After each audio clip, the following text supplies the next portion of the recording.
இலங்கையில் வந்து பார்த்தீங்கன்னா மட்டக்களப்பு மாவட்டத்தில் வந்து பார்த்தீங்கன்னா ஒரு பெண்ணுடைய உடலை வந்துட்டு சடலமாக ஒரு பெண்ணை வந்து மீட்டிருக்கிறாங்க. அது மீட்கப்பட்டதில் பார்த்தீங்கன்னா அதே இடத்துல வந்து பார்த்தீங்கன்னா இன்னொரு பெண் வந்துட்டு சடலமாக மீட்கப்பட்டிருக்கிறாங்க. ஸோ அந்த சம்பவத்தை பற்றி நம்ம பேச போகிறோம். இலங்கையில் வந்து பார்த்தீங்கன்னா மட்டக்களப்பு மாவட்டத்தில் வந்து கிழக்கு மாவட்டத்தில் வந்து பார்த்தீங்கன்னா ஒரு சம்பவம் வந்து நடந்திருக்குது. ஒரு பெண்ணை வந்துட்டு நகை மீட்க போயிருக்கிறாங்க. நகை மீட்க போன பெண் வந்து பார்த்தீங்கன்னா குழந்தையும் பெண்ணும் வந்துட்டு மிஸ் ஆகிட்டாங்க. அதுக்கப்புறம் அதை போலீஸ் கம்ப்ளைண்ட்டை கொடுக்கறதுக்கு அவங்க குடும்பங்கள்லாம் போயிட்டு பல விஷயங்கள் நடந்திருக்குது. அதுக்கு முன்னாடி ஒரு 25 நாளைக்கு முன்னாடி நம்ம பேக்கில் போயிடலாம். 25 நாளைக்கு முன்னாடி ஒரு பெண் வந்து பார்த்தீங்கன்னா இதே மாதிரி மட்டக்களப்பில் வந்து ஹாஸ்பிட்டலுக்கு வந்துட்டு ட்ரீட்மெண்ட்டுக்கு போன ஒரு சகோதரி, சுகர் விட்ட செக்கப்புக்காக போன ஒருத்தவங்க நகைகள் போட்டு போயிருக்கிறாங்க. நகைகள் போட்டு போன அந்த சகோதரி வந்து வீட்டுக்கு வரல. கணவன், குழந்தைகள், அம்மா, சகோதரிகள் எல்லாருமே இவங்க ரொம்ப பதட்டத்தில் வந்து மட்டக்களப்பு மாவட்டத்தில் வந்து இருக்கக்கூடிய குறிப்பிட்ட அந்த காவல்துறை அதிகாரிகள்கிட்ட போயிட்டு இந்த மாதிரி விஷயங்கள் நடந்திருக்குது அப்படின்ற சம்பவத்தை இவங்க சொல்லியிருக்கிறாங்க. சொல்லும்போது யாருமே அந்த காவல்துறை அதிகாரிகள் அதை வந்து பெருசாக கவனிக்கல, அலட்சியமாக விட்டுருக்காங்க. அதுக்கப்புறம் வந்து பார்த்தீங்கன்னா ஒரு சமீபத்தில் வந்து பார்த்தீங்கன்னா ஒரு வீடியோ ஒன்று வைரல் ஆகிட்டு இருக்குது.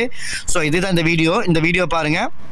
இந்த வீடியோ வந்து பார்த்தீங்கன்னா உங்களுக்கு தெரியும். இது வந்துட்டு இப்போ இலங்கையில் மட்டக்களப்பு மாவட்டத்தில் ஒரு பாலடைஞ்ச கிணத்துல, வயல்வெளிக்குள்ளே இருக்கக்கூடிய கிணத்துல வந்துட்டு மீட்கப்பட்ட சடலுக்கு பக்கத்தில் இன்னொரு உயிரோட ஒரு பெண்ணு. இந்த வீடியோ பாருங்கள், உங்கள் எல்லாருக்குமே நிகழ்ச்சியை ஏற்படுத்தும். பார்த்தீங்களா, இந்த வீடியோவில் வந்து பார்த்தீங்கன்னா ஒரு பெண் உயிரோடு இருக்கிறாங்க. ஸோ இந்த பெண்ணை வந்துட்டு ஒருத்தவங்க வயல்வெளிக்கு போயிருக்காங்க. வயல்வெளிக்கு போகும்போது ஒரு அலறல் சத்தம் கேட்டுருக்குது. அலறல் சத்தம் கேட்டதுக்கு அப்புறமா இவங்களுக்கு என்னன்னு தெரியல, இன்னைக்கு காப்பாத்துக்கின்ற ஒரு சத்தம் கேட்டுருக்குது. அதுக்கப்புறமா அந்த பர்சன்ஸ் வந்து பைக்கை நிறுத்திட்டு என்னென்னு பாப்பான்னு பார்க்கும்போது ரொம்ப பயந்து இருக்கிறாரு அவர் தலைமையில் இருந்ததுனால. அதுக்கப்புறமா வந்து பார்த்தீங்கன்னா இவர் உடனடியாக பக்கத்தில் மச்சானுக்கு கால் பண்ணி இந்த மாதிரி ஒரு கிணத்துல ஒரு சத்தம் ஒன்று கேட்குது, ஒரு பெண்ணுடைய அழுகுரல் கேட்குது அப்படின்னு சொல்லும்போது எல்லாருமே வந்திருக்காங்க. வந்துட்டு மக்கள் எல்லாரும் போகும்பொழுது தான் உச்சக்கட்ட அதிர்ச்சி. அங்கே ஒரு பெண் வந்து பார்த்தீங்கன்னா உயிருக்கு போராடிட்டு இருக்கிறாங்க. அதுக்குள்ள ஒரு இறந்த பெண் இருந்திருக்காங்க. அது யாருக்குமே தெரியல. ஒரு பெண் வந்து தற்கொலை முயற்சி மேற்கொண்டு கிணத்துல விழுந்துட்டாங்களோன்னு நினைச்சுக்கிறாங்க. அதுக்கப்புறம் பார்த்தா அதே பகுதியில் வந்து பார்த்தீங்கன்னா ஒரு பச்சில குழந்தைகள் வந்து பார்த்தீங்கன்னா 2 வயசு குழந்தையோ 2.5 வயசு குழந்தையோ பெண் குழந்தை. அந்த குழந்தைய வந்துட்டு நேரத்துலேயே அதுக்கு முன்னாடி நாள் ஒரு தனிமையிலேருந்து அந்த குழந்தையை மீட்டு அந்த ஆளுங்க எடுத்துருக்காங்க. அந்த கிராம மக்கள் வந்து எடுத்துகிட்டு போயிருக்கிறாங்க. அப்போ கிணத்துல வந்துட்டு இந்த சம்பவம் நடந்தே தெரியல. ஏன் அப்படின்னா இந்த உயிரோட காப்பாற்றப்பட்ட அந்த பெண் தான் அவங்களுடைய உதவிக்கு கூப்பிட்டுருக்காங்க. உதவி கூப்பிடும் பொழுது இவங்க வந்துட்டு தற்கொலை முயற்சி மேற்கொண்டிருக்காங்கன்ற ஒரு சந்தேக அடிப்படையில் தான் ஹாஸ்பிட்டல் அட்மிட் பண்ணியிருக்காங்க. அட்மிட் பண்ணதுக்கு அப்புறம் தான் அங்கே பல விஷயங்கள் சொல்லியிருக்கிறாங்க. என்னன்னா, இந்த கிணத்துல நான் மட்டும் கிடையாது, இதுக்கு முன்னாடி ஒரு பெண்ணுடைய இறந்த உடல், அதாவது நான் சொன்னேன் இல்லையா 25 நாளைக்கு முன்னாடி இறந்த உடல் தான். அது பாருங்க, இந்த போட்டோஸ் வந்து பாருங்க. இந்த இதில் உங்களுக்கு நான் இதில் ரவுண்ட் பண்ணி காமிக்கிறேன். இந்த போட்டோ பாருங்க. இந்த போட்டோவில் இருக்கக்கூடியதான் அவங்களுடைய அந்த 25 நாளைக்கு முன்னாடி இறந்த சகோதரி. இந்த உங்களுடைய இது அவங்களுடைய ஒரிஜினல் புகைப்படத்தை நான் இதில் உங்களுக்கு அட்டாச் பண்ணுற பாருங்க. ஸோ இந்த இருக்க சகோதரி தான் அந்த புகைப்படத்தில் இருக்கக்கூடியவங்க, இந்த சடலமாக இந்த மீட்கப்பட்டவங்க. அப்படி இருக்கும் பொழுது என்னன்னு பார்த்தா அவங்க 2 பேருடைய கொலையும் செஞ்சது ஒரே 2 பேரையும் ஒரு கொலையை செஞ்சதும் ஒரு கொலையை செய்யறது முயற்சி செஞ்சதும் 2 பேருமே ஒரே ஆளுங்க தான். யாருன்னு பார்த்தா கணவன் மனைவி, ஹஸ்பண்ட் அண்ட் ஒய்ஃப் 2 பேருமே. இந்த 2 பேரும் என்ன செஞ்சுருக்காங்கன்னு சொன்னால் இவங்களோட வேலைகளை வந்து பார்த்தீங்கன்னா பெண்களை வந்துட்டு முதியவங்களை வந்துட்டு பார்த்தீங்கன்னா அட்டாக் பண்ணி இவங்களுக்கு தேவையான நகைகள் பணங்கள் எல்லாத்தையும் கொள்ளையடிச்சிட்டு இவங்க வந்துட்டு மயக்க மருந்து கொடுத்துட்டு கொலை செஞ்சுட்டு போகிறது தான் இவங்களோட வேலையாக இருந்திருக்கு. பிரதான தொழில் இதுதான். அதுவும் குடும்பங்களாக சேர்ந்து கணவன் மனைவி. ஸோ இந்த சம்பவத்தில் வந்து பார்த்தீங்கன்னா காவல்துறை அதிகாரிகள் கிடைச்ச சம்பவங்கள் அடிப்படையில் வந்து பார்த்தீங்கன்னா இந்த பெண் கொடுத்த தகவலின் அடிப்படையில் சிசிடிவி ஃபுட்டேஜ் செக் பண்ணுறாங்க. சிசிடிவி ஃபுட்டேஜ் செக் பண்ணுவது இதுதான் கொலை குற்றவாளியாக இப்போ கைது செய்யப்பட்டிருக்கிறோம் இந்த பெண், இவருடைய கணவன். ஸோ இப்போ இவங்க ஆரம்ப கட்ட விசாரணை என்ன சொல்லியிருக்காங்கன்னு சொன்னால் இது இவர் மட்டும் கிடையாது, இவருடைய கணவர், அதாவது இந்த 2 கொலைக்கு சம்பந்தம் இருக்கான்னு பார்த்தா அப்போ லிங்க் பண்ணும்போது தான் காவல்துறை அதிகாரிகளுக்கு அப்போ தான் இது சூடு பிடிக்குது. 25 நாளைக்கு முன்னாடி இருந்த கேசஸ் வந்து பார்த்தீங்கன்னா யார் பெண்ணுன்றதை கண்டுபிடிக்க முடியல.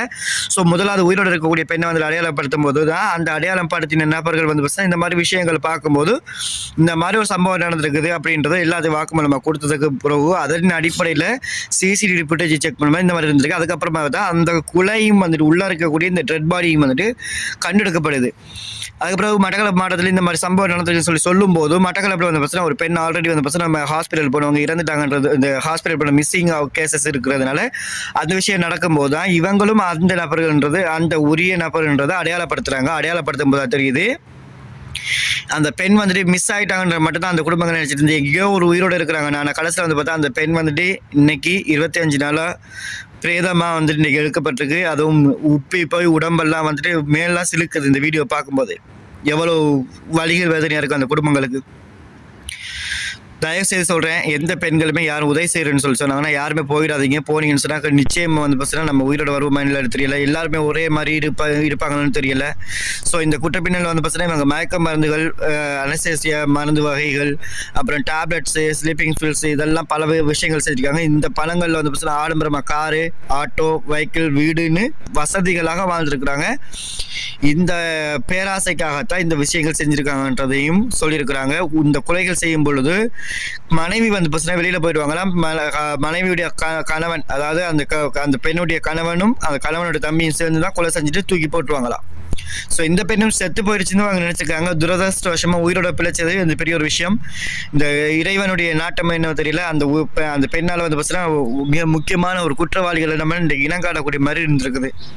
பெண்கள் எல்லாருமே ரொம்ப ரொம்ப அவதானமாக இருங்க. தயவு செய்து சொல்கிறேன், யாரும் இலவசமாக உதவி செய்கிறேன்னு சொல்லி சொன்னால் நம்பி போயிடாதீங்க. ஏன்னா இங்கே நடக்கக்கூடிய சம்பவங்கள் ரெண்டுக்குமே வந்து பார்த்தீங்கன்னா என்ன பஸ்ஸுக்கு வெயிட் பண்ணிட்டு இருந்திருக்கிறாங்க. வாங்க நாங்கள் அங்கெல்லாம் ஏரியா தான் போகிறோம் அப்படி கூட்டி போயிட்டு தான் இந்த மாதிரி சம்பவங்கள் செய்திருக்கிறார்கள். ஸோ நீங்கள் லேட் ஆகி போனாலும் ப்ராப்ளம் கிடையாது. நீங்கள் பஸ் பேரில் வந்துட்டு லேட் ஆகி போனாலும் பிரச்சனை இல்லை. உங்களுக்கு சஃபர் பண்ணி போனாலும் ப்ராப்ளம் கிடையாது. தயவுசெய்து இந்த மாதிரி ஆளுங்க வந்துட்டு வாண்டட்டாக வந்துட்டு ஹெல்ப் பண்ணுறாங்கன்னு சொன்னால் தயவுசெய்து யாருமே அதை அக்செப்ட் பண்ணிடாதீங்க. 25 நாளைக்கு முன்னாடி இந்த சடலமாக மீட்கப்பட்ட இந்த சகோதரி வந்து பார்த்தீங்கன்னா அப்போவே இவங்கள் காவல்துறை அதிகாரிகள் தீவிரமாக விசாரிச்சிருந்தாங்கன்னா இவங்க எங்கே போனாங்க, என்ன செஞ்சாங்க, எந்த டைமுக்குள்ள எங்கே வந்தாங்கன்ற சிசிடிவி ஃபுட்டேஜ் செக் பண்ணாங்கன்னு சொல்ல இன்றைக்கி அந்த உயிரும் போயிருக்காது. எது எப்படியோ பெண்கள், மக்கள் அனைவரும், குழந்தைகள் அனைவருமே விழிப்புணர்வாருங்க. நன்றி, பை பை. அடுத்த வீடியோவில் சந்திக்கலாம்.